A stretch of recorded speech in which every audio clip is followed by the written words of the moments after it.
You have business today?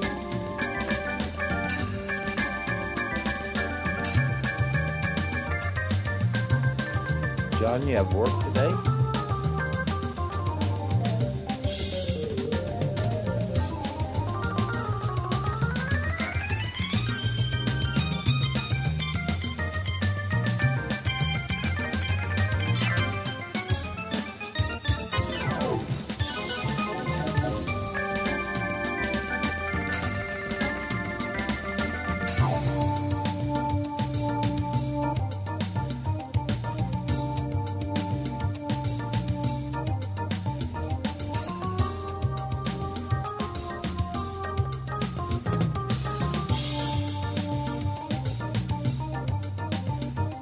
Morning.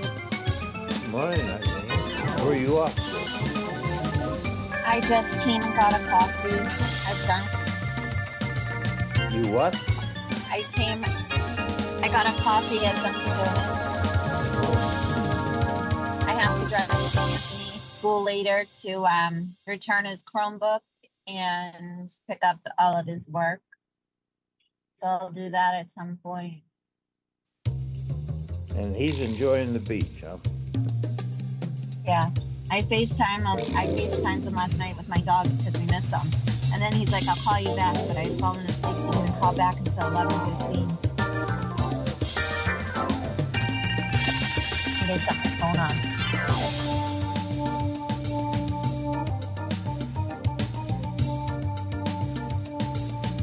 But he's living his best life there. Well, of course. I can remember when we visited someone down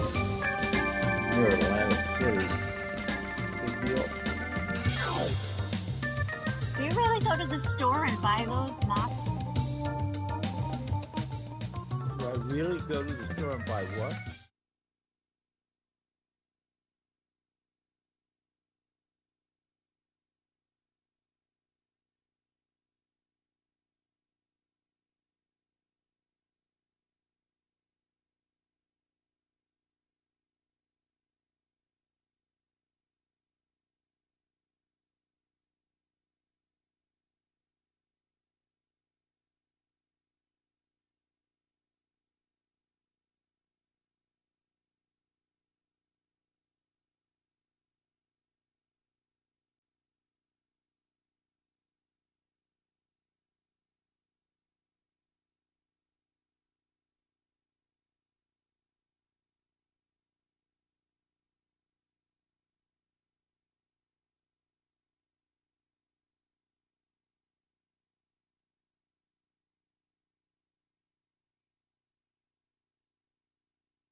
You're on.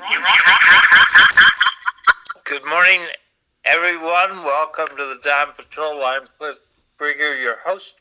I'm joined by Eileen Delrossi, who is coming back from the coffee shop. And we have our producer, John McDonough, waiting for others to come. The national debt is 39.281 trillion. It was yesterday. It's higher. Yesterday I saw a quip by someone that in 10 years, 25% of the federal budget will be paying interest on the debt.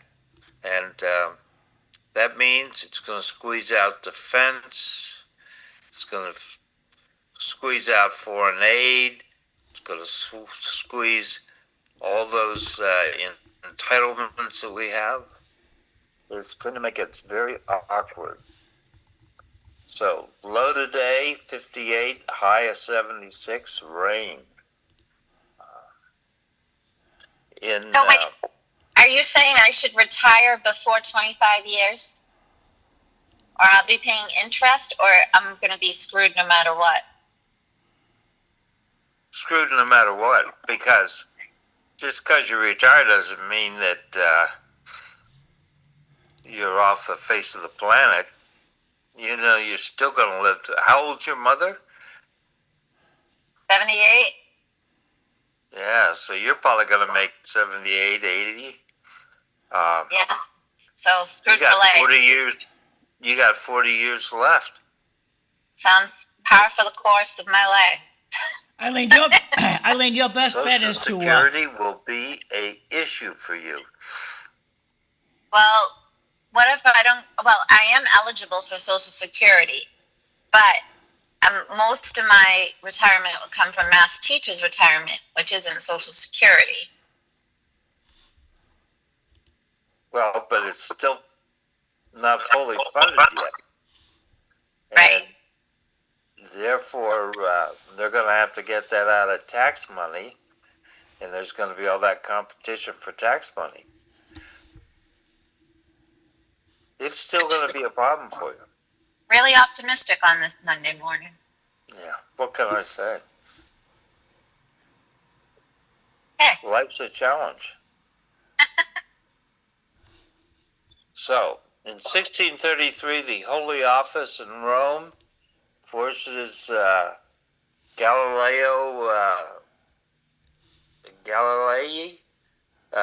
to recant his view that the sun, not the earth, is the center of the universe in the form he presented it, after heated controversy, which gave rise to the quip by Galileo after he recants. He says, "And yet it moves." In 1870, the United States Department of Justice is created by the U.S. Congress. I would have thought the Department of Justice had existed from the start, but apparently not. And in 1898, in the Spanish-American War, in a chaotic operation, 6,000 men of the U.S. Army's 5th Corps begins landing in Cuba, about 16 miles east of Santiago de Cuba, and the Spanish Army outnumbered them 2-1, but chose not to oppose the landing. Here we are. Cuban freedom. In 1941, in Nazi Germany, the beginning of Operation Barbarossa, Germany invades the Soviet Union, a big mistake. In 1942, the Pledge of Allegiance is formally adopted by the U.S. Congress. I remember that the line, "Under God," was inserted while I was in elementary school. So it wasn't complete in 42. And in 1944, President Franklin Roosevelt signs into law the Servicemen's Readjustment Act of 1944, commonly known as the GI Bill. Thus, we have Rogers Street, right? Eileen, you've muted on me. I did. Rogers Street, GI Bill. What does that mean? Connection. What's the nexus? It was introduced into Congress by Congresswoman Edith North Rogers. Oh. So, which the Rogers School is named after, and Rogers Street. Yeah. So it springs out of Lowell. Oh. The strong woman. I told you last Monday I got a motion response to the Pledge of Allegiance in the classrooms, and I believe the majority of the classrooms do Yep. it, but there is a small percent double hours or don't have an intercom system, which is a shame in today's day and age. Yeah, you can do it individually in the classrooms. Yes. In 1969, the Cuyahoga River in Cincinnati, Ohio, catches fire, drawing national attention to water pollution and spurring the passage of the Clean Water Act and the creation of the Environmental Protection Agency. Can you imagine if the Merrimack River caught fire? I mean, that'd be something. Give me a second. What's the difference between the Catawba County River and the Merrimack River in like dives. Can you say that again, Eileen? So I guess I could just go to your very well linked agenda, but I was gonna say, what's the difference between the measurements Right. of the, yeah, I don't think I said that right either. Okay.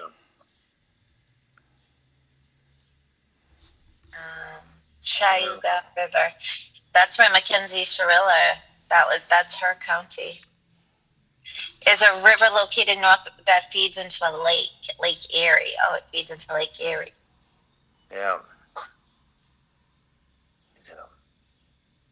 So, and this day last year, the U.S. conducted air attacks on 3 Iranian nuclear sites at Fordow, Natanz, and Isfahan. And that's still going on and on. John Dillinger was born this day in 1903. Elizabeth Warren was born this day in 1949. Did you wish her a happy birthday yet? What? Did you wish your girl Elizabeth Warren a happy birthday yet? You were hugging her last year around this time. I don't think I was hugging her. I shook her hand. Okay, so we got one text from the audience. Did you see the PER debate for Senate? No. I did. Where was that? Where was that? Well, it was the televised? guy. There's a guy running against Moulton. And Oh, Seth Moulton. so I think Moulton lost it. Well, it was a nice battle to watch. Fru, did you watch it? No, John, I didn't even know it was on. That would have been good to watch. Yeah, it's nice. They had a nice battle. It was good. I mean, the big shot wasn't there. What's Ed Markey? He couldn't get out of bed that day, so. Poor guy. I love that commercial. I forget who does it, but it says, "I ran for Congress. Ed Markey's a friend of mine." But it's hard to leave Ed Markey. Well, John, that is one good thing to laugh at. If everyone over 80 should join President Biya in Cameroon and stay in bed. Every leader. Let's be careful about people over 80 here. No, I say every leader. No. Ain't gonna happen. At Ain't gonna happen. least- Power's addicting. It's not gonna go away. Cliff, at least you're retired to the City Life show. Yeah, true. So, and on this day in 1969, Judy Garland passed away. And she was born in 1922. 47 years old. Not very old. Over the rainbow. Today's feast day at Thomas More, famous lawyer. And it's Windrush Day in the United Kingdom. It's an immigrant celebration. So, Fru, how are you doing these days? Every day I get up, I see the light, I thank God. Yeah. I like that So, thing. Did you have a special Father's Day, Fru? Oh, yes. I mean, my youngest son came mowed the lawn, raked the yard, did everything, and then in the afternoon he said pick a restaurant. So I picked Soul restaurant in Westford. We drove over there and had a good Father's Day lunch. The other kids, they called in. That's all we parent fathers need from them, to hear their voices. It was that Anya that did that? Fru Junior. Virginia. All right. So what type of food does Soul have?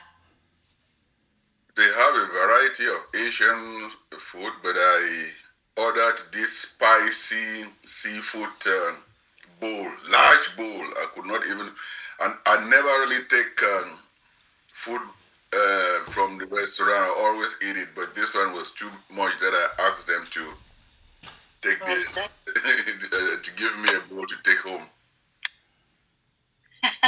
That's awesome. Soul, huh? How about you, John? I had a wonderful Father's Day.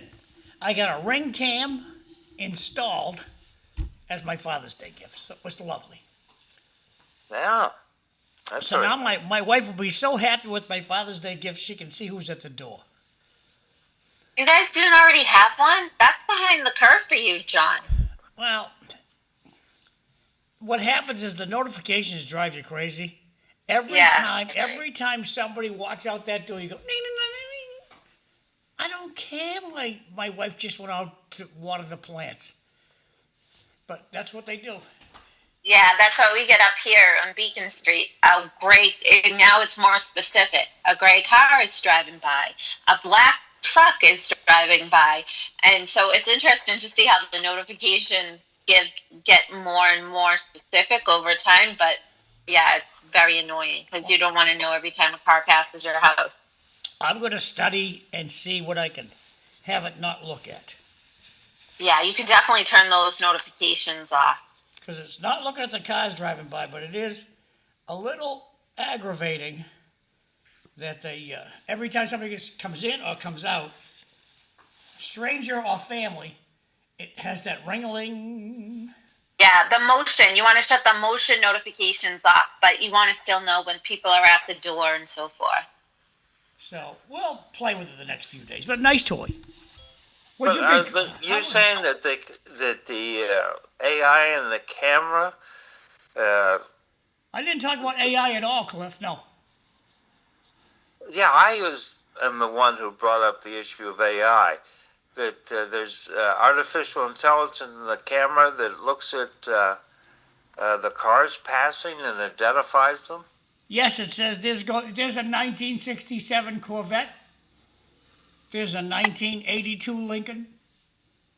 No, it doesn't give the years. And it gives the color, and it's a good-looking woman driving the car, an ugly old man driving the car. Yep. The good-looking woman gets a special alert. It goes like this. And like a halo comes up around the car.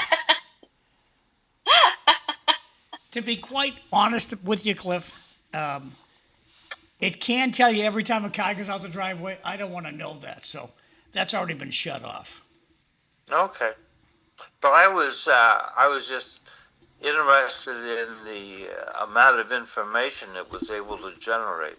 Yeah, but the cool thing is, Cliff, you can ring my doorbell, and I'm in New York. It'll ring on my phone, and I talk right over the thing. Hey, Cliff, how you doing? I'm taking a shower. You're gonna have to come back later. Okay. I can answer the phone. I can answer the doorbell on my phone anywhere on the planet. Yeah. So Eileen, what did Anthony do for his father? Assuming I mother sent helped. Well, he sent him a nice little video for TikTok. He's been at the beach, and I've been really just recovering from the surgery. It was more than I thought it was going to be. Yeah, I didn't realize I'd have as many restrictions because last time I just had my carpal tunnel done. This time I had my carpal and my cubital tunnel done, and it's just taken a little bit longer to come back, and I'm not the best at staying still and not doing anything, so I've been trying to make myself do that since Anthony's away. Cliff will be happy with this announcement from the audience. Today is National Onion Rings Day and National Chocolate Eclair Day. Ooh. Who doesn't love a chocolate eclair? I don't know anyone. Love them. I got cookies to bring in last night. I saw Regina Fatacanti at Market Basket, actually, and I was like, I'm glad I ran into you. Now I remember to bring these in for the show. And you did everyone from home, so I've been enjoying these amazing cookies. Well, are you going tonight? I'm not, no. Okay. JoJo's? Yep. Delicious Asian food. It is good, I've had it. Back over to Cliff. Okay. So, does anyone have any idea where we are in our discussions with Iran? Cliff, we didn't hear about yourself. What happened to you on Father's Day?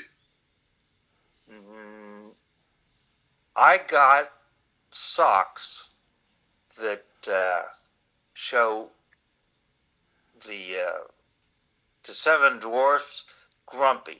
I got socks that say Grumpy from my oldest grandchild. And that was the highlight of my Father's Day. Sounds like he's really getting to know you. Well, she was living with us after she graduated from high school, and she had been babysitting next door and came in and said, "Hi, Grampy," which was the term used by the kid next door. And I said, "It's not Grampy, it's Grumpy." So I've been known as Grumpy ever since. I wouldn't say you're grumpy, Cliff. I'd say you're deliberate. Oh, okay. There's the rain coming in. It's in New York right now, so it's a good batch of rain coming in later on today. So that made an imprint in her mind. Yeah, oh yes, it did. I think deliberately, strategically grumpy would be better. All right. The good But news, anyway. the good news today. Oh, and she just graduated from nursing school and is now an RN. I think that's pretty good.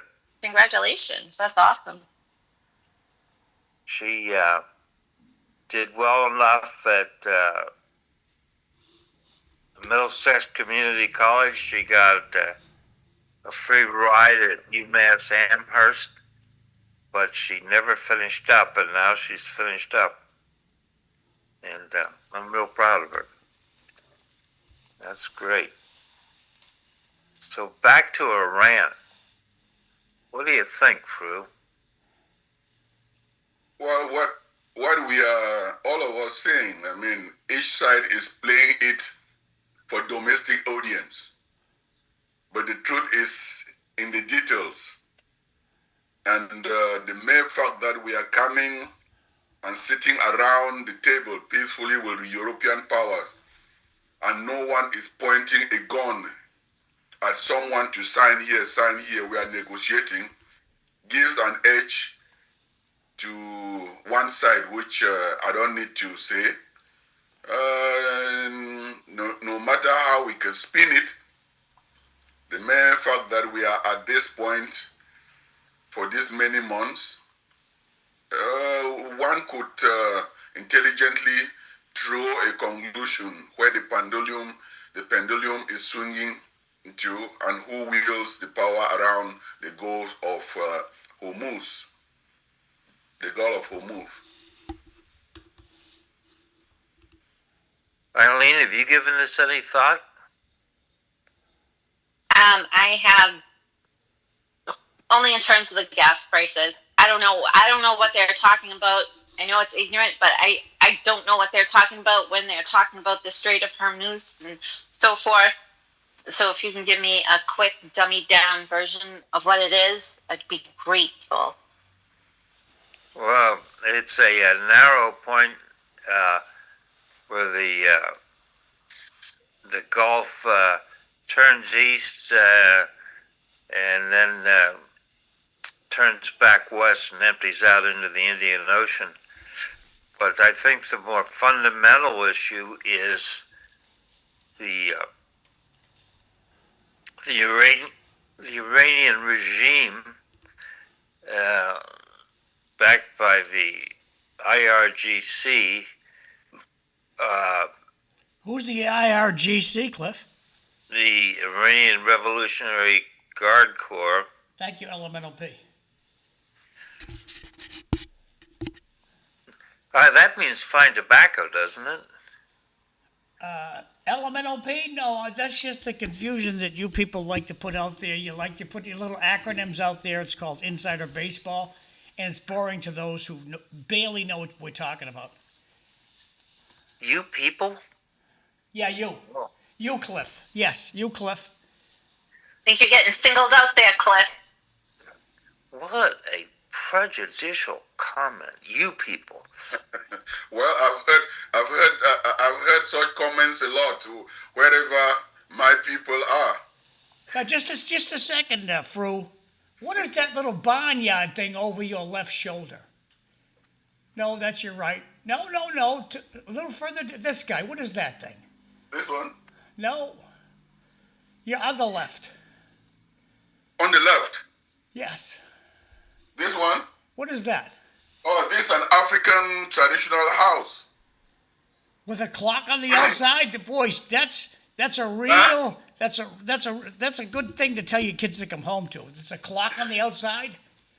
Yes, John, you are very observant. It's cute. Yeah, thank you. Back over to Cliff. So, I mean, I don't think that the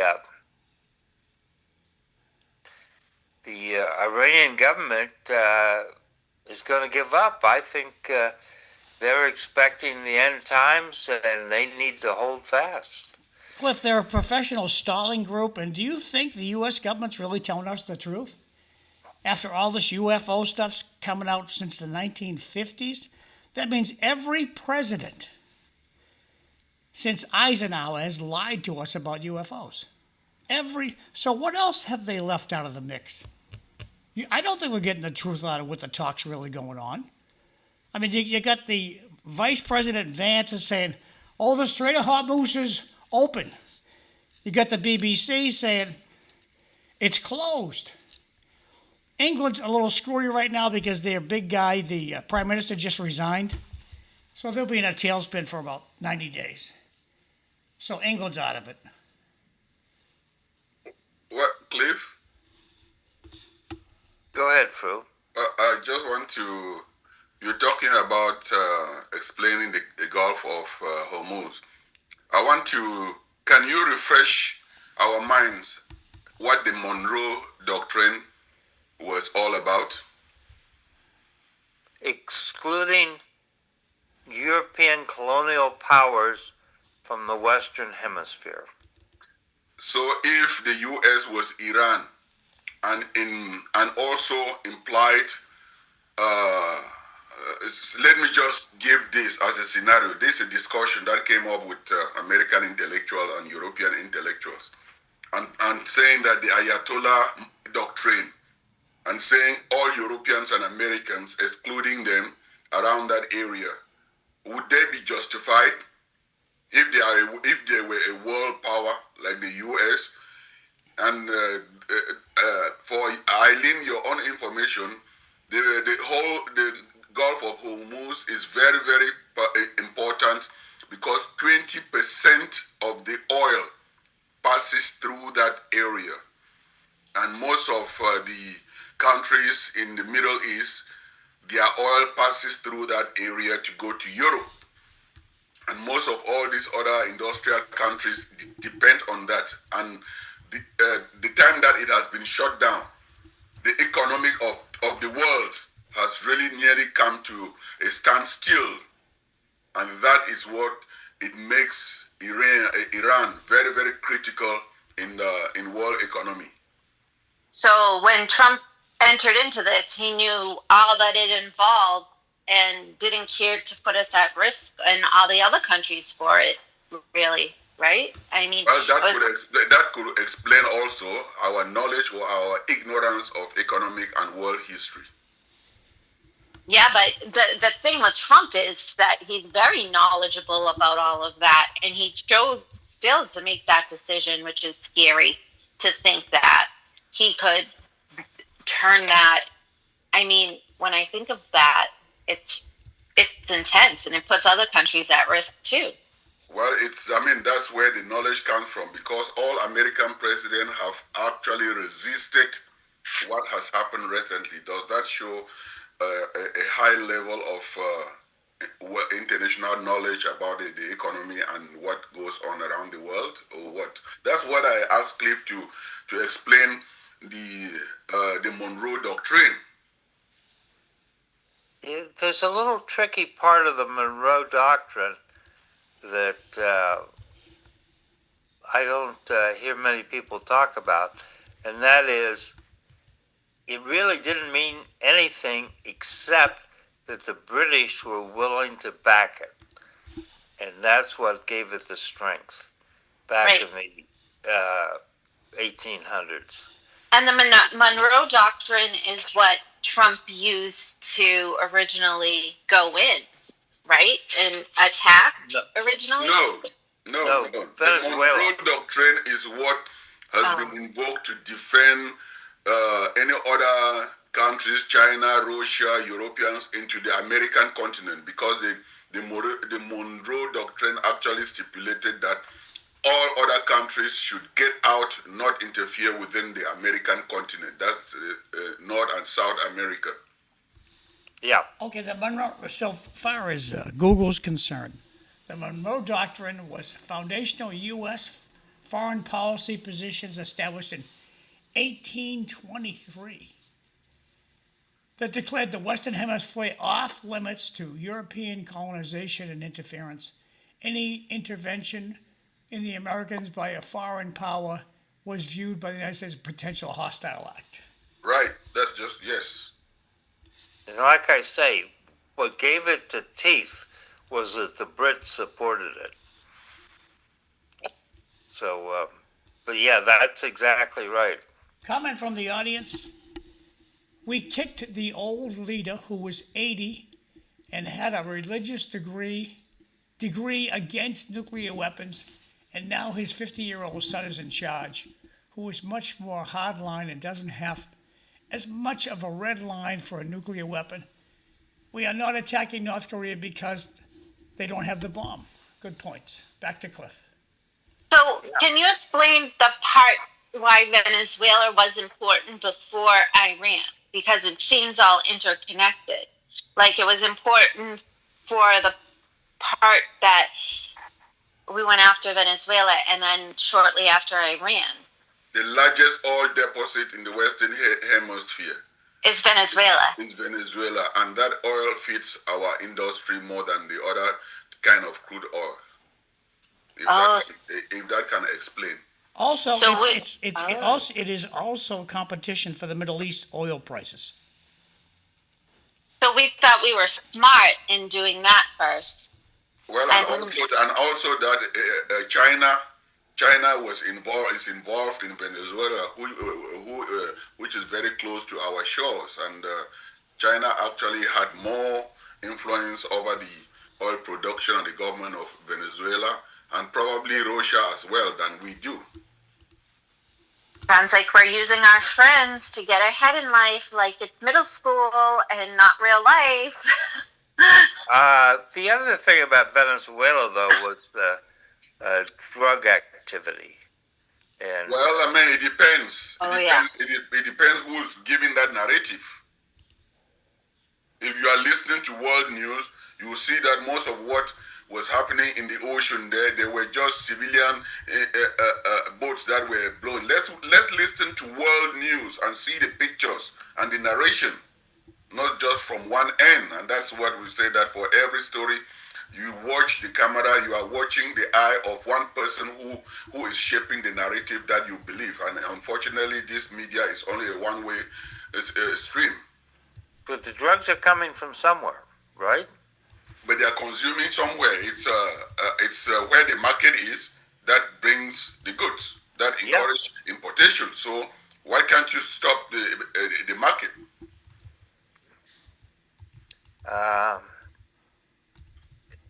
I don't know why we can't stop the market. So when the media it's alive right here in Lowell. Go ahead, Eileen. When the first reports from the media came out about Venezuela, right, it was focused on stopping drugs, right, and getting the head and so forth. But it seems like there was really a bigger narrative there in terms of being the biggest oil port in the Western Hemisphere. So it seems like they went under a guise of one thing and went in for another reason, because Iran was shortly after, and this could be very catastrophic. Well, Irene, Eileen, understand it this way. Give a dog a bad name so that you can kill the dog. What happened in Libya? Libya was one of the most prosperous countries in the world. Even Americans, Europeans, they were working there and educating and sponsoring their families in this country and in Europe. What happened in Iran? Did they have that power, uranium? Some people will still buy on that notion when even it is evident that you give a dog a bad name and fool the and use that for domestic propaganda, and go and do what you want to do, so that after all you come and say, oh, go to Afghanistan, go to all these places. When it is coming up, they said, oh, they have a nuclear bomb, oh, they have this, but they have their goal. You should understand what goes on within. What I'm saying is what the intellectuals in this country and Europe are deciding. What is going on within the capital mind is not really about world peace. It's about domination and economic domination. So it's like being a part of an Irish Catholic family in America. I get it. I didn't. You said it. I did. I did. Interesting. It's about power and control, and like you said, domination for the country. Yeah. Well, I think the other thing about Iran is they are a theocratic regime. They're looking for the second coming of the Mahdi, the occulted 12th Imam, which brings about the end of the world. Cliff, I still go. How many years have you lived in Iran? Why would you stay thousands of miles away and use this media? You don't engage. Democracy is to engage people in a public debate so that you listen to the other side and the other side listens, and then we move together intelligently. This media has actually exposed, social media has exposed what the mainstream media used to do. They used to feed us this information without us verifying, and we believed it. But now no one pays attention to the mainstream media because you have amateur cameras and pictures. They can give you raw content when it happens, and you contradict that with mainstream media. Mainstream media cannot equally censor and cannot cover the truth anymore. It's almost like they take advantage of how far we've come in media and technology, and whoever gets it first spins the narrative first. And it depends. That media is only limited because right now, what the media has used, what the West, the developed nation use to. You remember the British conquered the whole world. Look at the size of Britain and the size of the whole world. It was because of the media that they were feeding through BBC, the movies, and all these things. But that same social media has reached the hands of every person. Right now, sitting, if I hear that something happens in the jungles of anywhere in the world, in Africa or in Asia, I'll call someone who is there to give me a live update. I will not listen to the mainstream media. And when if you are watching news from that perspective, you just oppose, and then you will see exactly what the mainstream media does. I got this comment from the audience, and it says, I'll blow it up a little bit so you can see it. Only cocaine comes from Venezuela, not fentanyl. I don't know who they are. They tried to say the leader was a drug lord to take over the oil. The U.S. blew up fishing boats, killing random citizens in the name of stopping terrorism. Alrighty. I'd rather get my news on City Life on Monday morning than anywhere else because now it all connects and makes sense. Thanks, Well, Eileen. I don't disagree with what Fru's saying, but it doesn't change the fact that you've got a bunch of 12ers running the Iranian government. But Cliff, And- you got to agree, Lebanon screwed themselves when they opted out of a nuclear weapon until the sun burns out. They're no longer a player. Lebanon? That's Iran. Libya. Thank you. Libya, yes. Thank you. Thank you for the correction, Cliff. And, Libya. and Hillary Clinton is the one who made the point to the rest of the world, you never give up your nuclear capability. Well, then it's just as what social media has actually fought mainstream media, Cliff. Give it 20 years from now, you see that this nuclear talk will be meaningless because there are so many countries that have proven that this situation, this imposition by Western hegemony has made that every country should get a nuclear war. That is what you see. Even little France and all these other European nations, they can look down on the largest continent and the richest continent in the world. Just give one nuclear station in the whole of Africa, you will see that all these other imperialist forces, they will think twice. Yeah. But Iran, I think some people think that Iran is really serious when they refer to Israel as the little Satan and us as the big Satan, and they see the coming of the Mahdi to bring about the end of the world, that maybe they'd be willing to use nuclear weapons to achieve their goal. I got two issues here. Libya gave up nuclear weapons in 2003 and has been a non-nuisance, not even a power since then. But he was destroyed in 2000. The leader was called, and that country went into ashes. We bombarded them. I mean, that's one of the reasons why probably Nicolas Sarkozy in France went to jail because of all the lies and everything. Okay, a comment from the audience. It means to say Huckabee stated over the weekend that the U.S. wouldn't exist if it wasn't for Israel. It might be the biggest. He might be the biggest moron in the Middle East. So I didn't hear Mike Huckabee saying that, but it is. If it wasn't for what, John? If it wasn't for Israel, the U.S. wouldn't exist. How many years has the U.S. existed? Since 1776, so long, 250. How many years has Israel existed? Thousands. Before Jesus. Which Israel are you talking about? Don't just confuse my question. I just answered your question. You don't like the answer? Tough.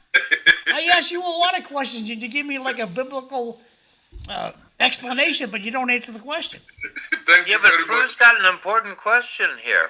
Thank you very much, John, because that's how people murky the stream when you start cornering them to the edge to speak the truth. I don't feel cornered in any way, shape, or form. I just When you start mentioning biblical, which Israel. What is? Don't you know where Israel is? well, which Israel are you talking You about? got a map behind you. Show us Israel. Israel is somewhere here. Yeah. Yeah, but John, Fru's got a good point. You've got the Israel of today, which was formed in what, 1947? And then you have the Israel that goes back to Moses leading the people up to the promised land, and then the people entering the promised land. And that's, what, 2,700 years ago? So he asked, do I know where Israel is? And I said yes. Now I ask the age. I say, how old is the? Because you mentioned what was your question Well, before? thank you for prompted this refreshing my action? memory, Fru. I'm sorry, I'm old. Well, And John, I'm getting up there too. If you do not remember your question, I wasn't paying attention. Israel is thousands of years old. That's my answer. Thank you. You're welcome. Okay. As is the land that we're standing on, thousands of years old. The U.S. has always been here. And Cliff, from your interview about the ambassador to Israel, Carl Huckabee, I would say listen to Carlson Tucker. I mean, he is an American and he is a Republican. And he was a reporter on Fox News. When you put his interview with Huckabee, that is when you will see that when someone has gone beyond and done his homework and seen the truth, not like you that is saying that Iran has done this, Iran has done this. I just ask you, how many days have you lived there? Are you speaking for the Iranian people, or you are speaking for yourself and trying to convince minds to see Iran through your own eyes? You mean me personally?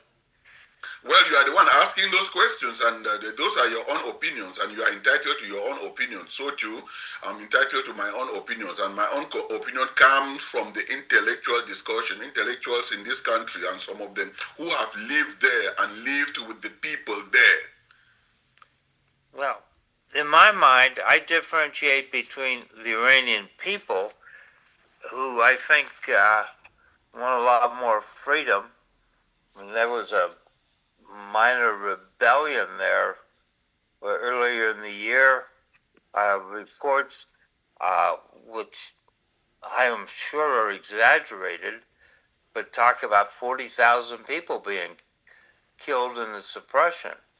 So there's that, the Iranian people, but then there's the hardliners that are running the government. And I think that they're intent upon creating a geopolitical situation that they see bringing about the return of God's spokesman, the Mahdi. Well, by the same token that you are saying that if you are to ask any Libyan, when I was going to UMass Lowell, the Libyans who were going in there, they were paying no fees. They were driving the most expensive cars. They were living well educated. And we went there to preach democracy, right? We criticized their government. And you failed. I mean, you were in Libya when Gaddafi took over in in '69. You were there. And for all those years, Libya was a desert. And up until 2011, we admire Libya. We talk down on Libya about their own democracy. We never asked the Libyans. The Libyans were living well. They would, I mean, everything.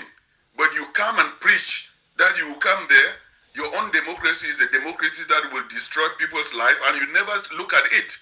And the aftermath of that, you keep on in talking about democracy. You don't know their culture. You don't know who they are. You go there to preach your own culture, disrespecting their own identity.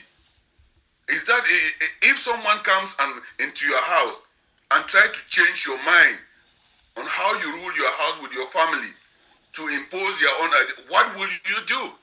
It's called television. That goes on. It's called television news. I'm going to read 2 comments from the audience and blow this one up. Then I'm going to ask Fru a question before he skedaddles. Israel has bombed 7 of its neighboring countries. Trump asked Israel not to launch missiles, and they do so anyway. Page 2. The U.S. killed negotiators on Iran's side twice while negotiations were still going on.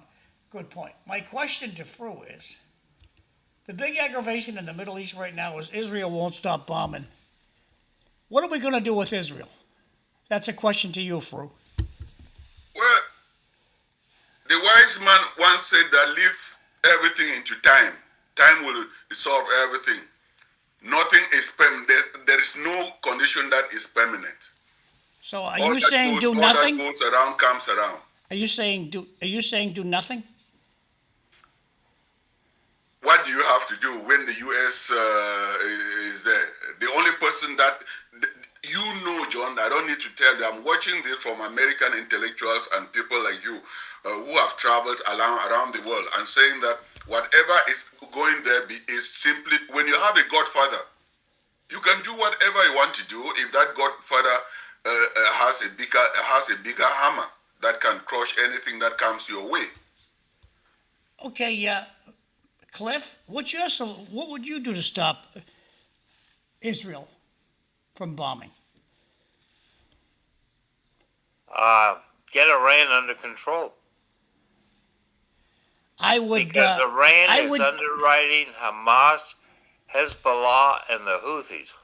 I would tell Israel, the next time you do it, I'm taking out your missile launchers. That's what I would tell Israel. You have to see. We're not affected by any of this stuff at all in the U.S. Nobody's blowing up anything in the U.S. Let's blow up Lowell, Massachusetts. Carpet bomb the whole city. And you're going to see how we don't particularly care for war when it's in our region. Now, the Israelis know we're trying to simmer things down, and they're hell-bent on exterminating a crowd of people over there. I don't blame them for being hell-bent on trying to exterminate people, but there's a time to quit. You think it should continue, Cliff, and so does Fru. Thank you for your answers. John, just out of curiosity, what are you going to do about Hamas and Hezbollah? Execute them. Eileen wanted to pipe in. Go ahead, Eileen.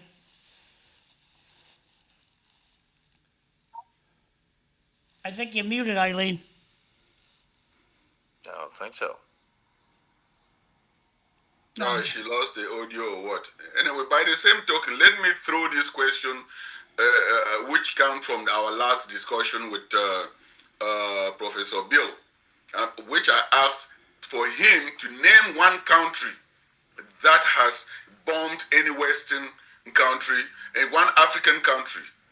Name any other country in the Middle East that has bombed. Name a country in the Middle East that has bombed almost most of the countries in the Middle East. Israel.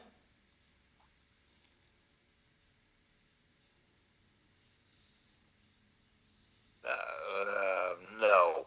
Israel's bombed countries. You kidding me? I see their sorties flying every day on TV. Yeah, but Fru's asking. Name me another country that has been bombed because of its own provocation to other countries. I'm not processing your question well, Fru. Could you present it in a different manner? I'm just saying that you named one country. I'm saying that name any country that has retaliated defensively because it has been bombed. Okay, well, I'll tell you, China royally. I know. I say in the Middle East. Okay, you don't like my answer. Move on. China is not in the Middle East. I'm talking about within the Middle East that we are talking about. Who supplies their weapons, Fru? The hand under, the invisible hand supply weapons to both sides. It's called China. Well, Fru, do you think that the 9/11 activities fall in that category? Did we go after where the 9/11 criminals came from? If we did, then we will be talking about a different story today. We know where they came from. We know the citizens of which country they were. Did we went there? If you are talking about 9/11 and trying to defend whatever you are doing, we know the culprit. When you see a culprit, what do? You follow the trail. And we did nothing to Saudi Arabia. I didn't say Saudi Arabia. I did. They funded it. Thank you. They funded it. We did nothing. Right now, they're beheading their wives, throwing gay people off buildings every day, and we just look. They have slavery in Saudi Arabia. We just look the other way. If you're rich, if you're rich, you can do anything you want. So, I think that Saudi Arabia is not quite as middle-aged as you're making out, John. I mean, they're making progress. How many beheadings do you think they're going to have today, Cliff? None. This week? Oh, probably one. Well, John, but you should know that we have to defend to death our friends, no matter how terrible they can be, and crucify to death our so-called enemies and give a dog a bad name so that we can. Fru, I know you got to run off to work. The only reason we care about Saudi Arabia is they have oil. We don't care about Saudi Arabia. We need their oil. The black gold. Yep. Let that dry up and you'll see how quickly our love for Saudi Arabia erodes. Where solar energy is actually providing an alternative. We don't have the infrastructure to supply it to everybody. China has. No, they don't. China just ignores big regions of their land, huge regions of. Can you imagine just saying, you know what, the northwest corner of the United States, ignore it. Ship them nothing. I wouldn't say that, John. I would just say watch China on history side and from European and international media. You will be shocked. China starved a quarter of its nations to get tractors from Russia. They starved a quarter of their nation to death. That was then, 40 years ago. China was a third world nation. How come within that time to now, it is a leap? I don't respectfully. We're blowing through the break here. We already have. Respectfully, Fru, I think China there's a lot of secrecy going on in China. We just ignore it. Because it's more than 1,000-year empire. We know that. They know. They have existed and weathered the storm more than some other places. Thank you. Fru, Thank you, Fru. Have a good week, Fru. Thank you. So, welcome to City Life Show, and I'm the host, Cliff Krieger. We have with us Eileen Delrossi. Hello, Eileen. Are you back home yet? And we have John McDonough, the producer. So, Eileen. She's not listening to us. What? I'll send her a text. Okay. So ask me Eileen's question.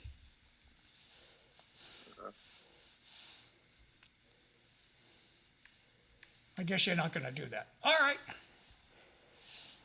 Well, she just dropped off. So while you're sending her a text and getting her back up, applications are now open for low license plate number lottery here in Massachusetts. There are 237 low number standard license plates that are going to be available later this year. The registry has announced the application. If you have a passenger vehicle registration, you can apply online at MyRMV, RMV, the online service center, as late as 5 p.m. on 14 August. And there's no fee to enter the lottery.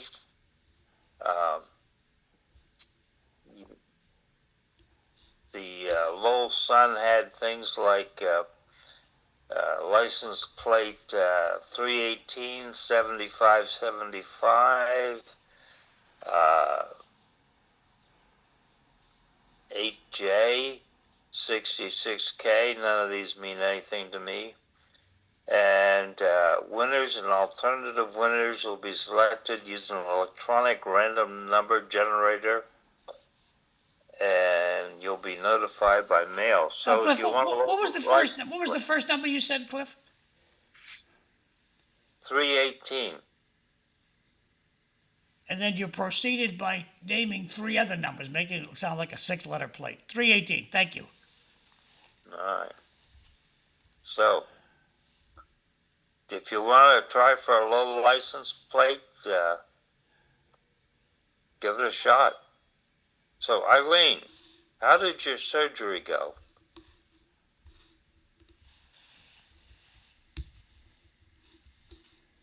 We are not doing well. She's not on mute.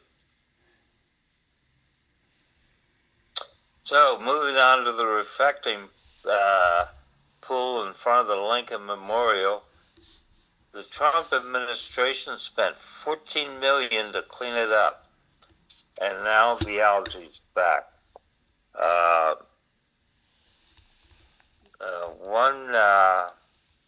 On one side of the reflecting pool, there's the mainstream media claiming that the algae is still there. On another side, leftists are protesting to bring the algae back. And on another side, leftists are trying to vandalize the pool. They just put a covering down, and it's already, within a month or so, it's breaking up and pieces are floating up. And then some wag wrote 8647 into the grass on the side of the pool, which I don't think is very helpful. I don't know, you got any thoughts on this? Oh, Eileen, come off of mute. She spilled coffee on her phone. Oh, so that might be why we're having difficulty. Cliff, it was reported this morning, vandalism. They arrested one guy. They've arrested 6 people. And I've been lucky enough to have a swimming pool since my kids were kids, and it's amazing what chemicals can do to a pool. And there are a lot of tricksters out there who just want to make the president always look bad. So every one of us who owns a swimming pool realizes that kids can put stuff in a pool that will poison it quickly, and you just bring the water down to the swimming pool store. They analyze what's in the water, and they give you the right chemicals to put it back, to bring it back to clean. Not a hard process. Over yeah, you. But those people have taken $14 million of my tax money and trashed It's it. not your tax money, Cliff. What makes you think that it's your tax money? You've already given it to the government. It's not your tax money. It's money I paid in taxes. You can't get it back, can you?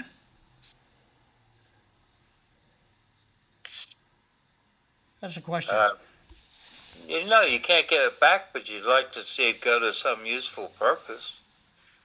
It is being gone to a useful purpose. We're trying to beautify Washington, D.C.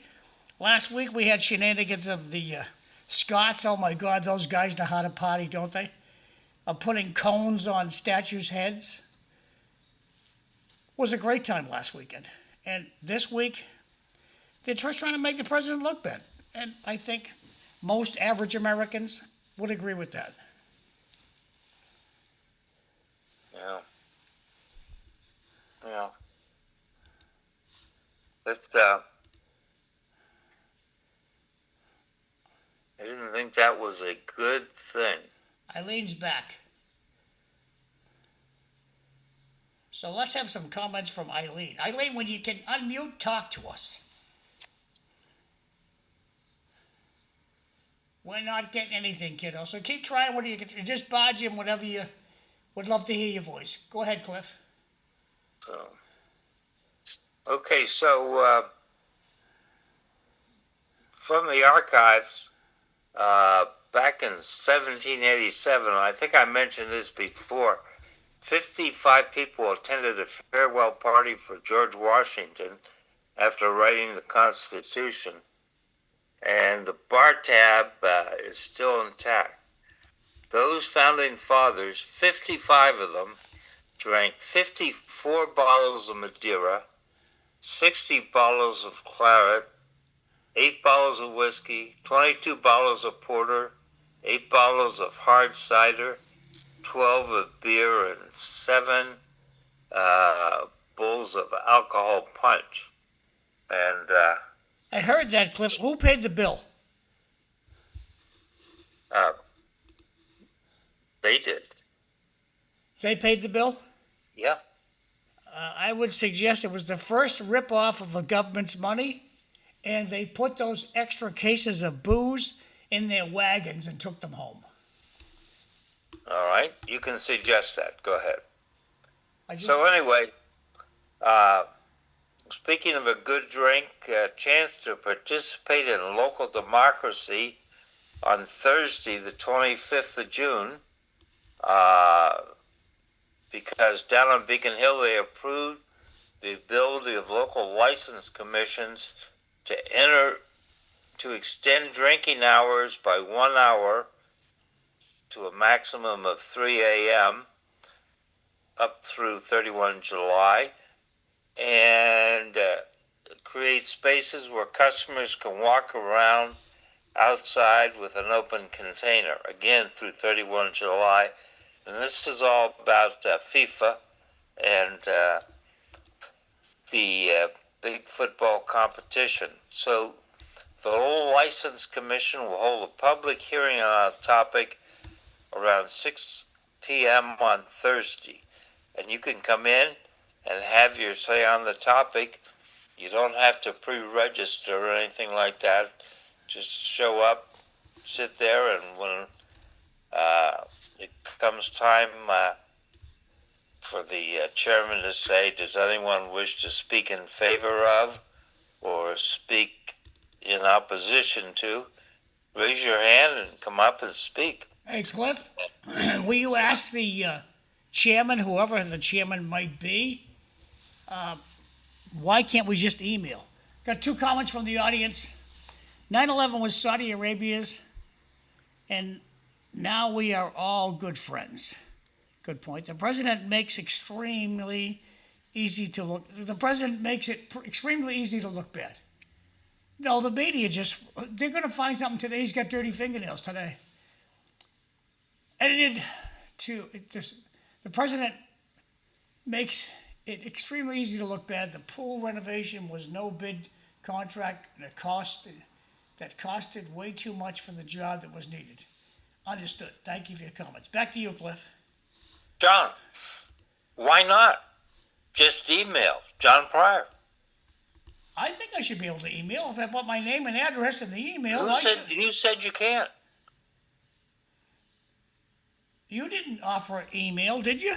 In your statement, you said you got to go down. I'm trying to get people out They don't want publicly. Cliff. But you can email. When you go You to need a an restaurant, executive secretary, John. when you go to the restaurant, do you notice how many people aren't even talking to each other at the table? They get their phone in their face. And thus, I am asking them to get their face out of their phone and come talk. And I'm But suggesting, you can send an email. Sure. who do they email? The executive secretary. Go online, look up the license commission, and get the email for the executive secretary. Beautiful. Thank you for that option. But, if you have agoraphobia, email. Go ahead. If I have a what? Agoraphobia. Eileen, I hope your microphone's working. What the Can hell you is... hear me? Oh, isn't that an adorable outfit you have? Yes, I can hear you fine. Oh, good. I'm not doing as good as I thought I would be doing. I'm obviously spilling coffee on my phone, but I think, knock on wood, I think they should have hired me for their pool because I think I fixed my pool from the holes in it from my darling son and his friends because it's finally holding water. So, Cliff dirted out a word there. What was the word, Cliff? Agoraphobia. What is agoraphobia, Eileen? The fear of leaving your house. Never heard of it before today. Thank you, Cliff. A new word that I'll never use.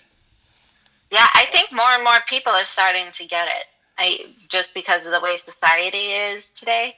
Like I used to be ready to go anywhere at any time, and now I think about it. Like, do I really want to go? And I never used to think about it. What if this happens? What if that happens? Because there's so much craziness that happens in the world. Well, also, home was a lot more comfortable than it was 20 years ago. True. So, Eileen, show us your left arm. There you go. And how are you doing? Well, I'm a little aggravated because I want to be fine, but I realize I need to not do as much. But I'm not good at that, so I'm gonna work on that. Yeah. How much longer are you going to be wrapped up that way? Well, one of my so I had 2 points of surgery, one right here in my carpal tunnel, and then one up here where my cubital tunnel is. And so this one takes a little longer to heal than this one. So I'm just covering it right now because I'm afraid of infection or anything because they're open wounds and the surgical bandages just came off. I don't know. So I go for my follow up on July 2nd. So hopefully after that. But yeah, I do feel the nerves come back, but it's also sore from the incision too. So it's like multifaceted. But I know it's just a short period of time. And hopefully that's the last surgery I ever need in my life. So, Eileen, do you want to follow up on lemonade stands being robbed at gunpoint? Yeah, that's horrible. Yeah, I mean, I know that happened in Boston. I don't think they ever followed through on the suspect or giving him a consequence, even though I really feel like he needed a consequence, regardless, or the parents needed a consequence. But I mean, it's easy. These kids, but I feel like our kids today, they're very smart. You could see my son and their friends, they asked for a lockbox. So I got a lockbox for them with a key, and then one of them will go over the park and play, and the other will stay with the money and count it out and split it up. So they have a good vibe. But I mean, if you don't know when you just get into this and you get robbed, how scary is that? And that relates to agoraphobia, I think. Why go out and have a lemonade stand if this could potentially happen? Well, I think the 14-year-older that had the gun is protected by the law, and you're not going to hear what happened in court. It's juvenile court. That's where he'll stay. That's why you're never going to hear about that again. But they did arrest at least one kid with that. Good. Well, that's good to hear. So I was looking at your Venetian blind, and it reminded me we had a home invasion up here in the Belvedere. I thought it was kind of interesting. Didn't he live there, Cliff? The guy lived there, didn't he? Depends on where there is. He lived in the same building where the uprising took place. Not exactly. Well, that's what I got from... He did live in the same building? He lived in one house in at the intersection of Belmont and Manser. He was renting an apartment in the house on the southeast corner, the one with the big sundial on the big shiny sun face on the chimney. And so he was living in what used to be the servants' quarters, and you called it an apartment. Yeah. Okay. Well, if there's a lock on the door, I'll give you that it's an apartment. If there's no lock on the door, it's servants' quarters and it's part of the building.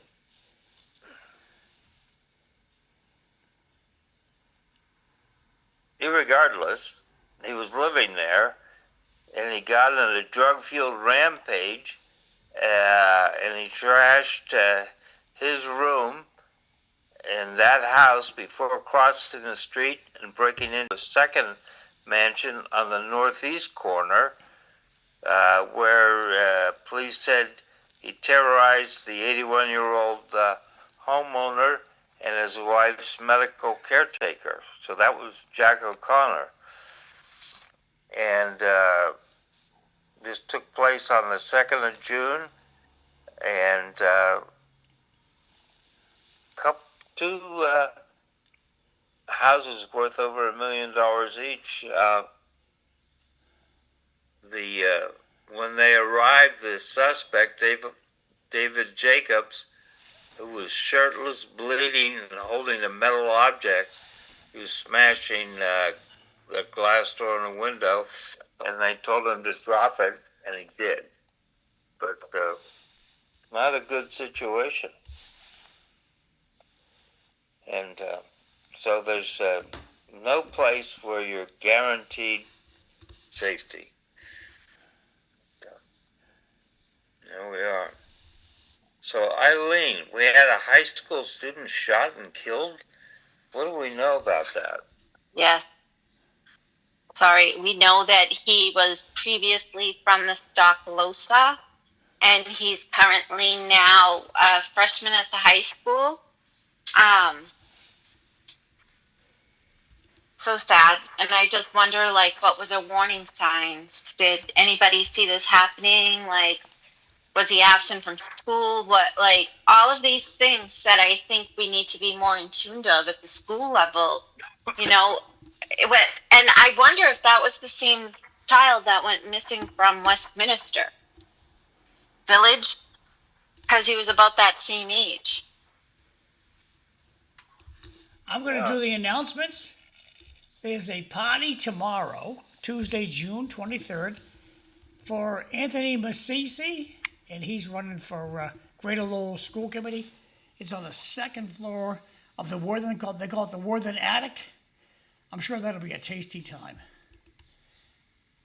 Tara Hung is having a party State Rep Tara Hung's having a party this week. Friday, June 26th, the Sam Powell Meese Restaurant, 450 Chelmsford Street. Hope to see you over there on Friday. The East End Club is having a barbecue this week. And beginning of summer barbecue, where they're going to have burgers, dogs, sausages. Always a good time to be over on the East End Club. And it's going to be live music until 9 p.m. Starts at 5 o'clock in the afternoon.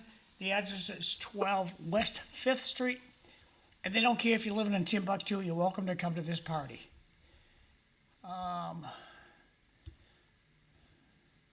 Independence Day in Chelmsford.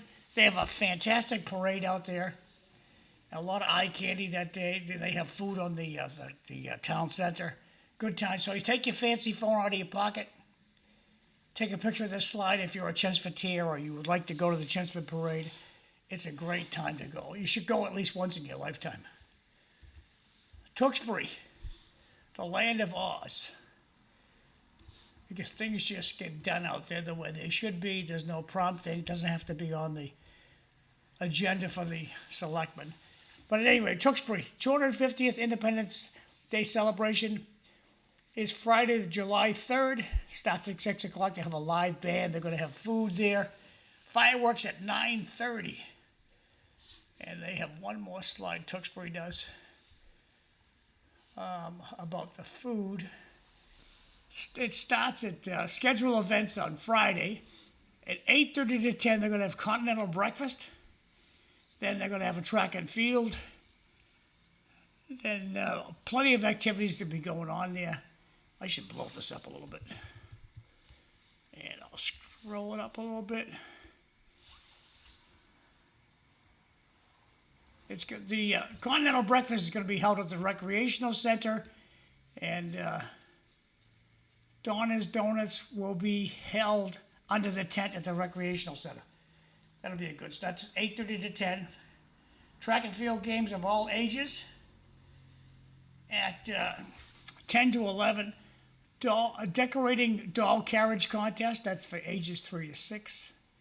Bicycle decoration contest for ages 4 to 8. Little Mr. and Miss Tewksbury contest, ages 2 to 4. Basketball throw contest, all ages. Baloney toss competition. Face painting. Sounds like a pretty good time out there in Tewksbury. That's all on Friday, starting early in the morning. At 11 o'clock, blueberry pie and a watermelon. I hope it's a good weather day. Hot dog, water, ice cream for the whole family. So a good time out in Tewksbury. If you have some questions, Mark Rappman's phone number. He's the mover and shaker out there, and he'd be happy to answer those questions. Go back to 0. Okay. Next little announcement, the Lowell firefighters are going to have a motorcycle ride July 11th. Swing over to the Lowell Firefighters Club. Talk to my friend Stanley Trzynski, and they'll tell you all about how you can help raise some money to help out Nick Spinelli. Today is the 22nd of June. Today at the Lowell Senior Center, you just got to be 60 years old. You can live in Timbuktu. We don't care where you live. Vegetable lasagna, a yummy stop. That's today. So going back over to Cliff. Thanks, Cliff. Okay.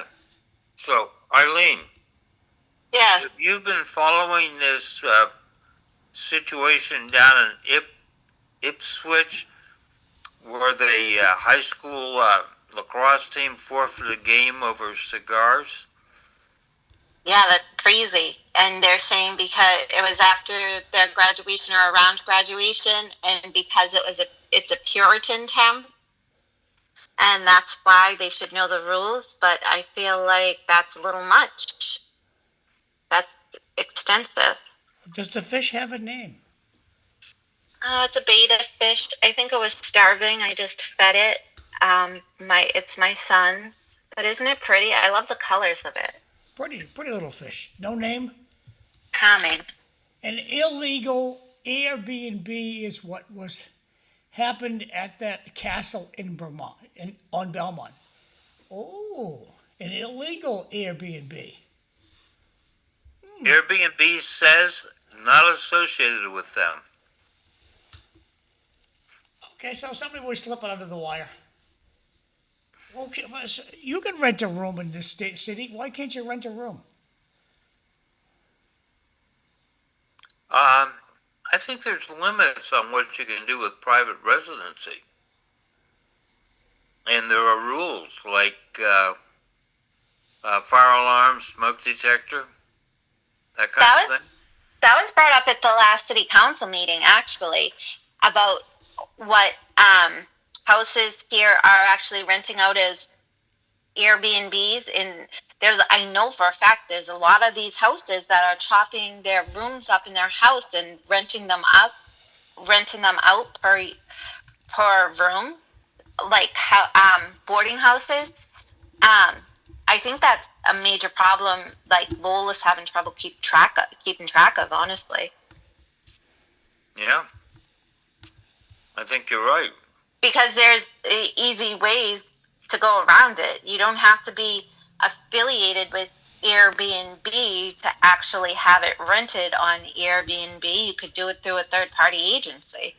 But there's a lot of different avenues, and I think the city is well aware of those avenues, but don't really tend to look into it.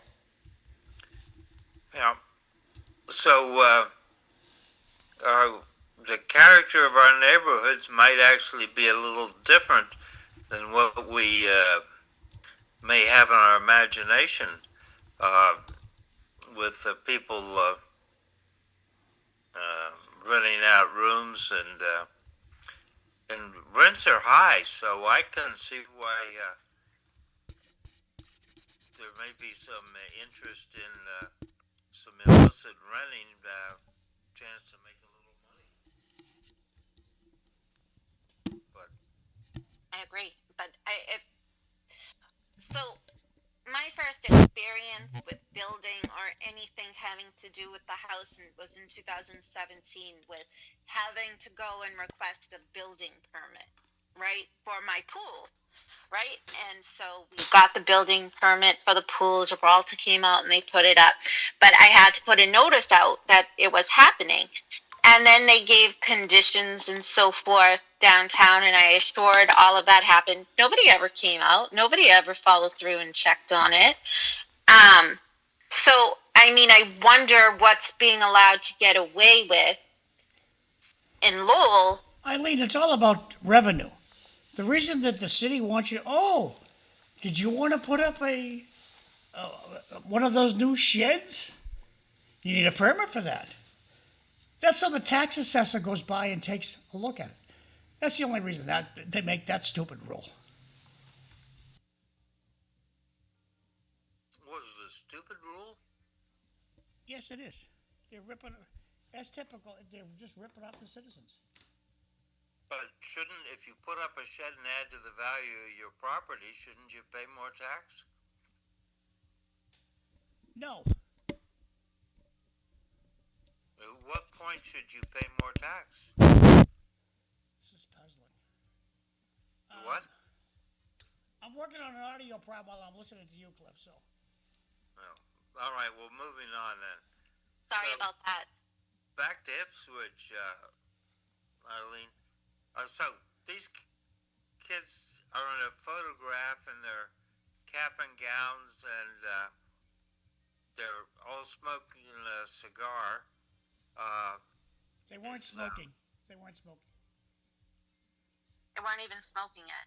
But you're right. So, like, what if that was Lowell? There would be no repercussions. It would get tons of likes. You know, what if it was at Hampton Beach?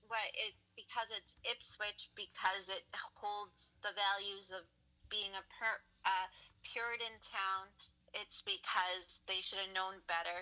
And I mean, is that right? Is that wrong? Maybe that's the last type of written virtue that there is, that they're trying to have kids hold on to, which I can't blame them this day and age, because honestly, if you don't stand for anything, then you'll fall for anything. But I think it's taking it a little too far. So cars are not illegal. Okay, so comment from the audience. When your property tax goes up 5% a year, you start needing roommates. Good point. True. Or just top up the rooms, because every boarding house that there is should have gone to the inspector and got permission to create a new room, and that should all be well documented.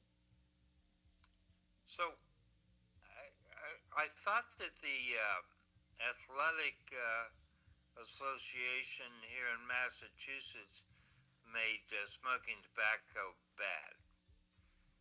I have not looked that far into it. I mean, I would think anybody, like I go at this with my mother all the time. right? Because to me, anybody who Wait, your inhales, mother's smoking cigars? no, but she smokes nicotine, right? And so she smokes a cigarette, right? So it's all the same thing. Like, to me, anybody who does that has to know that taking smoke and inhaling it into their lungs is bad, right? Hello, right? It's just, to me, plain common sense. But for her and her generation, they were never told it was bad. They were told, do it, it's fine. You know what I mean?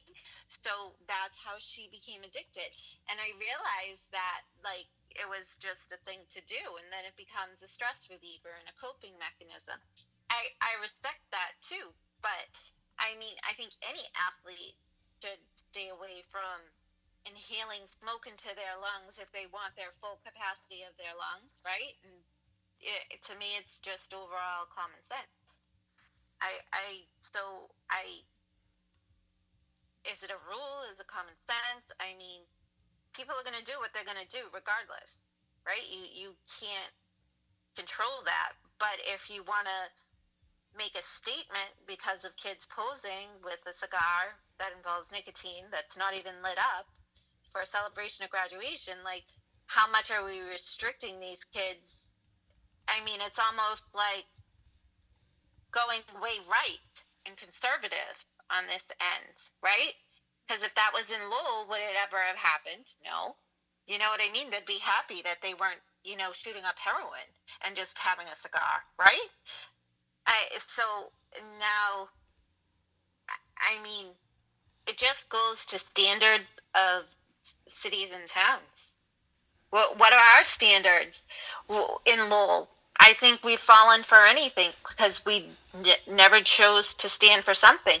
Maybe this is Ipswich's last stand for something and saying we can't let our city go or our town go. Well, Eileen, the city has a terrible reputation for standing up for itself. They cave on everything.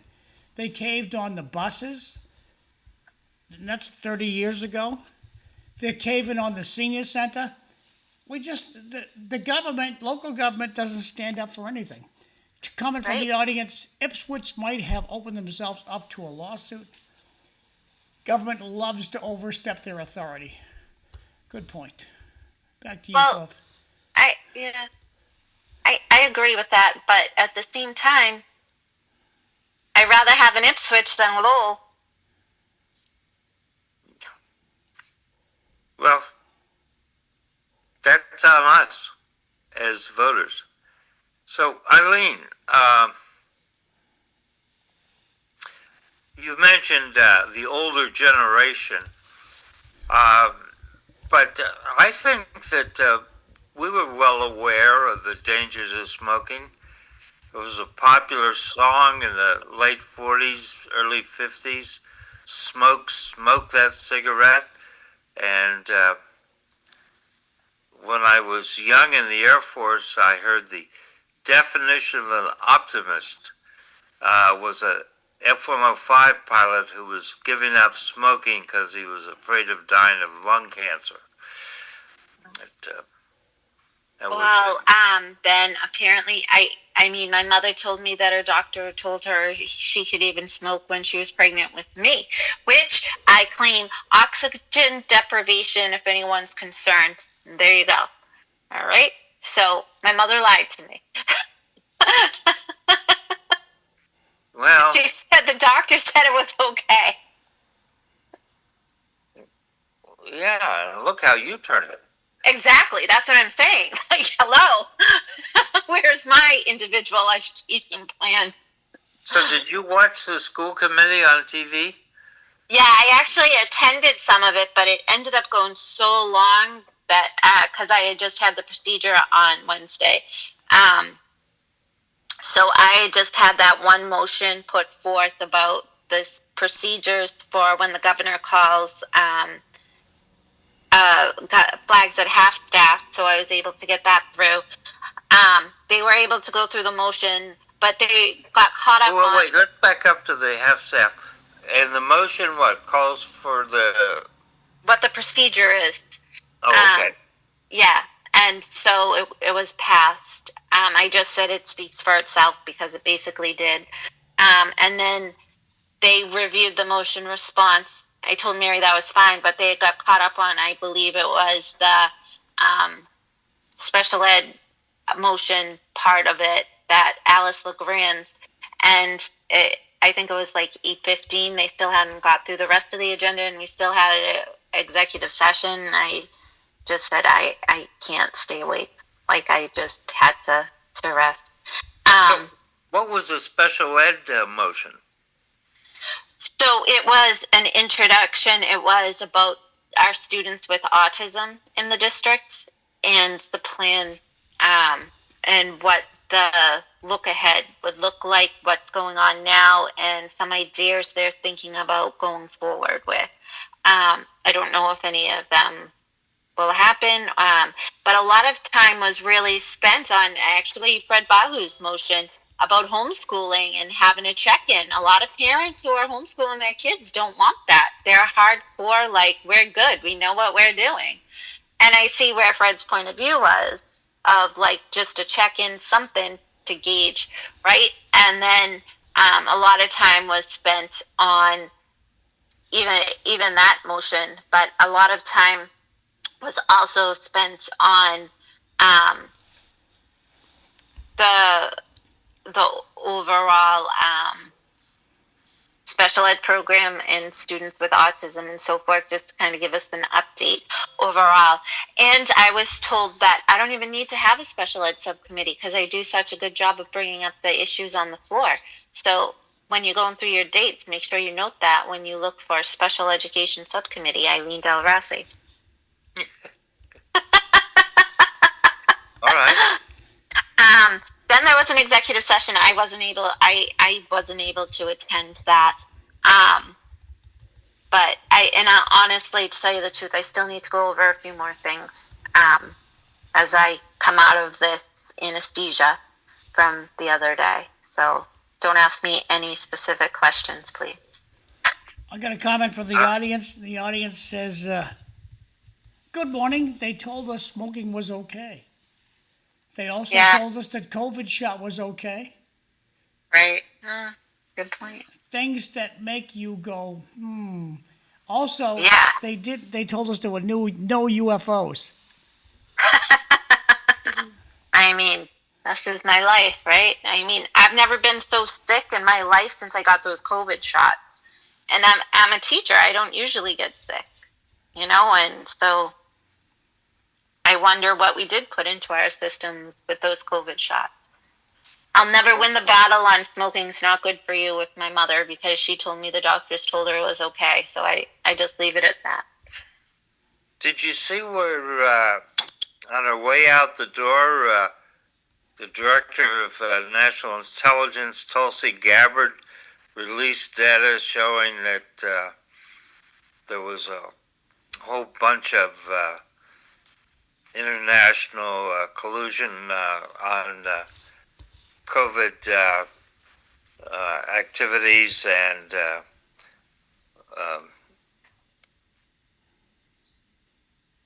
now the finger's pointing back at Dr. Fauci, who said, oh no, none of that ever happened. But I think we were bamboozled during COVID by the federal medical community. Yeah. And beyond. I remember going for one of the COVID shots because they were offering a free $75 gift card to Market Basket. It was beyond just the medical community. Other agencies got involved and said, oh, come protect yourself. We'll give you a free $75 Market Basket gift card. I was like, I'll protect myself. I'll take the vaccine. Give me the $75. Yeah. So that's not a good thing. So let's see. Do I have any other questions?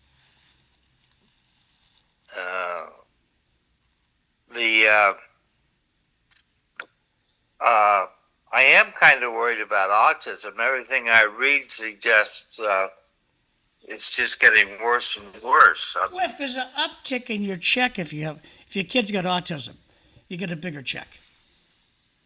Yeah, I'm still trying to figure out how to get a check for that if you can. I mean, I don't think that goes for everybody. I mean, Yeah, but Eileen, that's why the big uptick's happening. There's money involved. Right. Mothers are getting the word. I can get another $100 a month if my kid is autistic. Honey, I never knew you were autistic. It reminds me of the story about this priest. This guy says to the priest, "Good morning, Father. Would you be interested in baptizing my dog?" And the priest says, "We don't baptize dogs. Go down to the Protestant church down the street. Maybe they'll help you out." So the guy says back to the priest, "Thank you, Father. I'll go down the street. What kind of honorarium do you think I should give the pastor down the street for baptizing my dog? I was thinking of giving him $1,000. And the priest snaps right back, "You didn't tell me the dog was Catholic."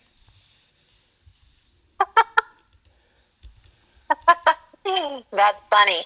And you know what is even more interesting is that all dogs are autistic in their own way, right? Because they go on routine and rigidity and what they remember, right? And so I think autism has been throughout all time, and there's a form of it in all of us, and now it's just being exploited. I think there's money involved, but that's my hunch. Yeah, exploited for money and other reasons. Tylenol did it. How long has Tylenol been around for? I mean, how can you believe that?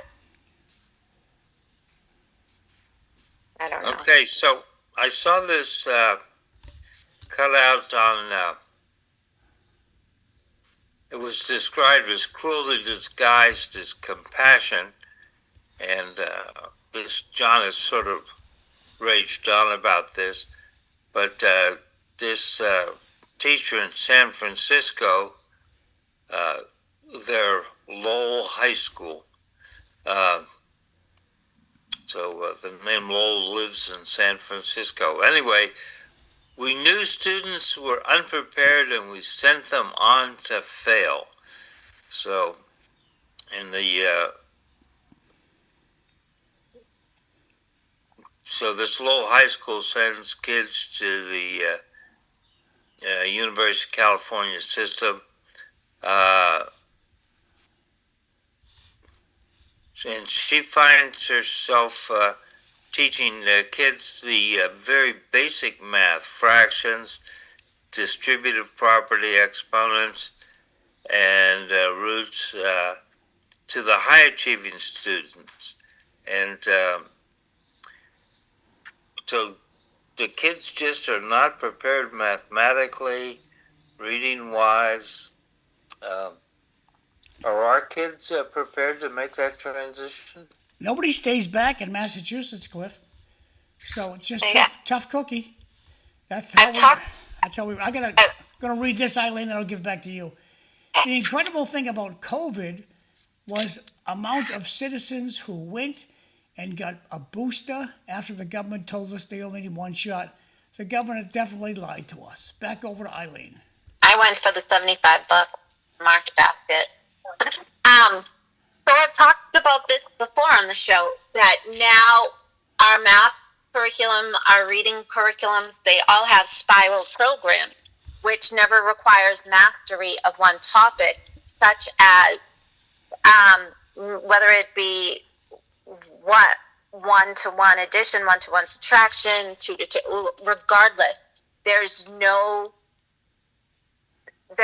skill of mastery in any of these curriculums. It's called spiral curriculum, so you always come back around to it. And so we're not getting that, your multiplication facts on Fridays for the 6s and the 7s. I see that. Like, this is what we did when I was in school, right? So there's no mastery of a math topic. So I see what that teacher was saying, because of all of these spiral curriculum programs that we're paying millions, thousands of dollars for. I've said this before too, I think we need to go back to basics. Go simple, stupid, like every Friday quiz. you're learning this all week. Now you're going to be quizzed on it on Friday. It's too much wording. There's too much dippity doppity and all of this that we're losing our kids' basic mastery of skills, and ultimately we're losing their confidence, which causes behavioral problems to boot. So I don't know.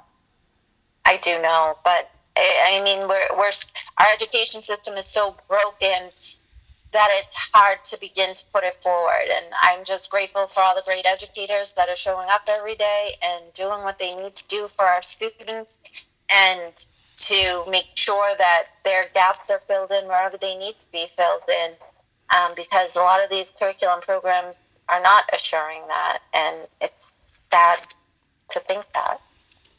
Eileen, the only one who can make this happen is your gutless union.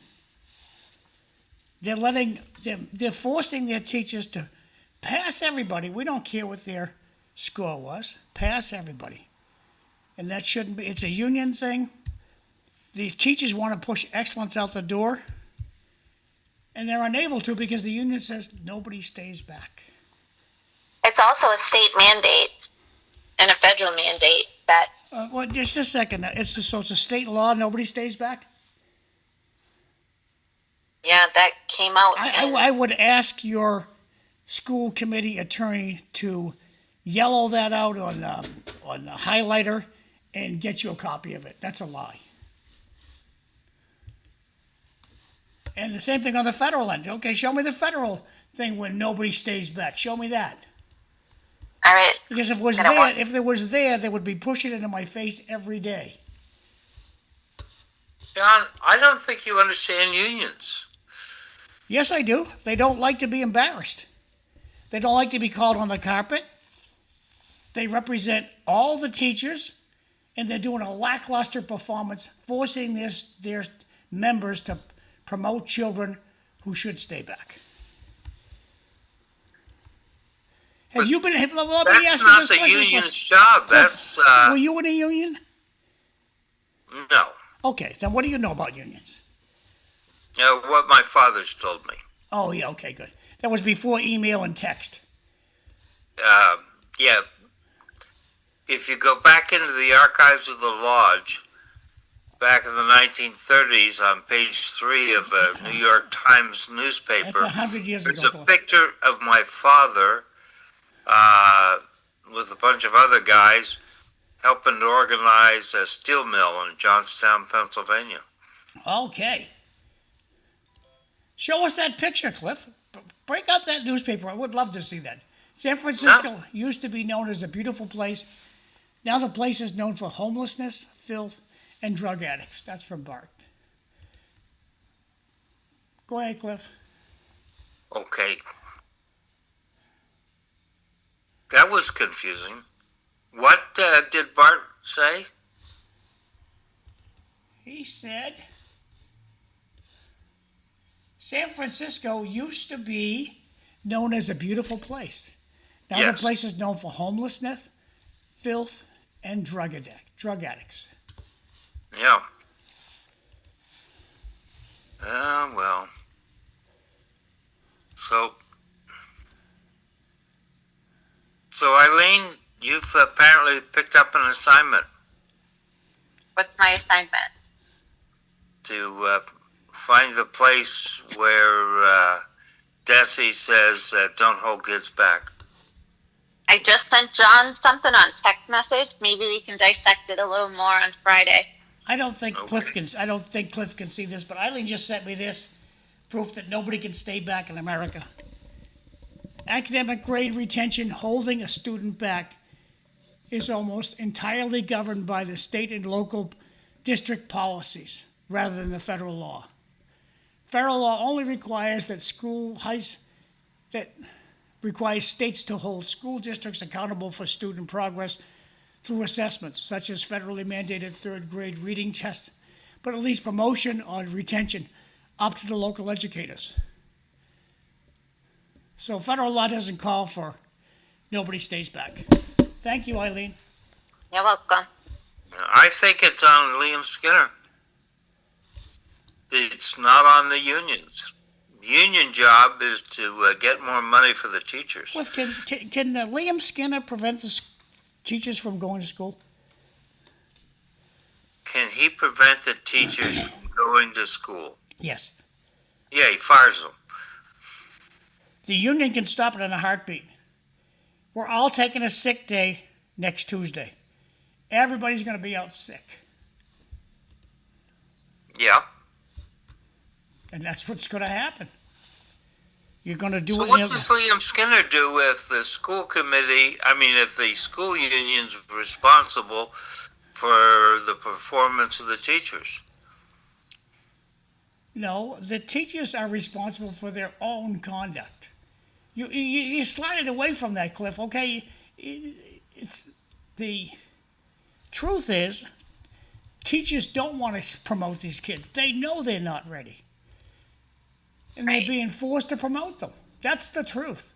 I know you don't like the truth, but that is the truth. But then the fear comes in on the teacher's part. They'll be fired if they don't listen to administration and the union. And there is a way that the union and administration work together that is like Jimmy Hoffa, right? And it's mafia-like almost. Like I've heard people say, I've gone to the union, they're not helpful, and so I see what you're saying, John. Teachers need to take a strong stand, saying I'm the one in the classroom, I'm saying I'm the professional, and I'm saying the student should not be promoted. I got two texts I'm going to read here. The teachers union has a special advantage over all other unions. They can use the little kiddos as pawns to get their contract. That's from Bart. Good point. The one difference was that our parents would not put up with the way schools are nowadays. Our parents were tougher on us in schools. Jay's right. Back to you, Cliff. Well, yeah. I don't know if I'm proud of it, but I think I got a town school committee replaced because of my performance. I was passing on probation through 7th grade, and in 8th grade, we moved to a new place and all my grades improved. My father called back and told one of his friends who mounted a campaign to improve the schools, and the school committee got replaced. Well, and we talk about this all the time. Is it school to student to teacher ratio? I think that has a huge part of it. Look at my son's experience. Is it the programming in the schools? There are so many variables that you could blame it on. Was it your school's curriculum, Cliff? Was it the way that your teachers reached out to you? Is it that you didn't have a connection with the teachers? There are so many variables that the school committee should not have been fired because of you. Got this comment from the audience. SAT accommodations are more likely in Ivy League schools, not saying no one has a disability. No one has disabilities yet.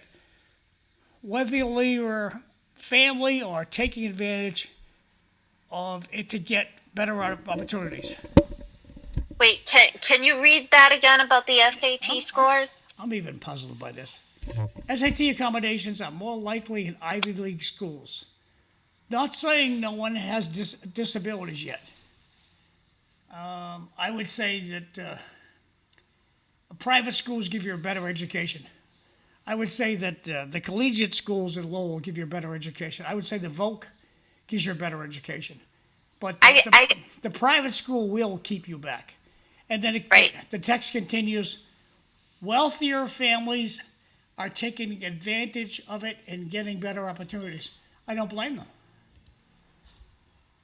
Well, is it wealthier or more educated? And that's what I question. If you have an extra $14,000 to send your kid to school, I think that you're doing pretty good money-wise, and you will be considered one of the wealthier families in the community.